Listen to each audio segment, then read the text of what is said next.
Nagulantang ang mga tagahanga ng sikat na noontime show na Itbulaga ng hiraitan ni Joey De Leon si Paolo Contis, ang bagong host ng rebranded na Itbulaga ng Tape Inc., dahil sa inireklamo nitong isyu sa pagitan ng Tape Inc. at TVJ.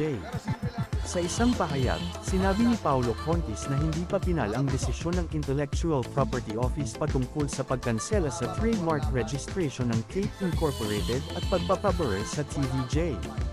Ayon sa IPO, walang sapat na paliwanag ang Tape Inc. hinggil sa pinagmula ng titulong Itbulaga, hindi katulad ng TVJ na detalyado nilang ipinaliwanag kung paano nabuo ang titulo ng show. Nailabas din ng IPO na si Joey De Leon ang unang naglabas ng title na Itbulaga, kaya alam niya ang may karapatan na gumamit nito. Ito ay laban sa intellectual property case na inilalaban ng TVJ para makuha ang pamagat na Itbulaga na hanggang ngayon ay ginagamit pa rin ng Tape Inc.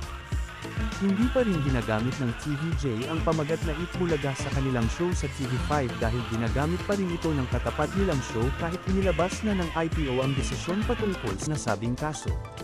Sa gitna ng isyung ito, binatikos ng mga netizen si Paolo Contis matapos nitong makialam sa isyu. Ipinunto ng ilang netizens na wala siyang karapatan at hindi niya pag-aari ang Itbulaga kaya dapat lamang na manahimik siya sa usaping ito. Hiniling naman ni Vic Soto na magpakita ng respeto si Paolo Contis sa kanilang mga artista sa noontime show. Hinihiling rin ng mga netizens at fans ng TVJ na matapos na ang agawan sa titulo at tanggapin na ng isa sa kanila na hindi sila ang totoong nagmamay-ari ng show. Sa huli, humiling ang mga netizens na sana ay maayos na ang isyu at magkaroon ng respeto at kaayusan sa industriya ng showbiz. Sana ay matapos na ang alitan sa pagitan ng Tape Inc. at TVJ para mapanatili ang kasikatan ng Itbulaga.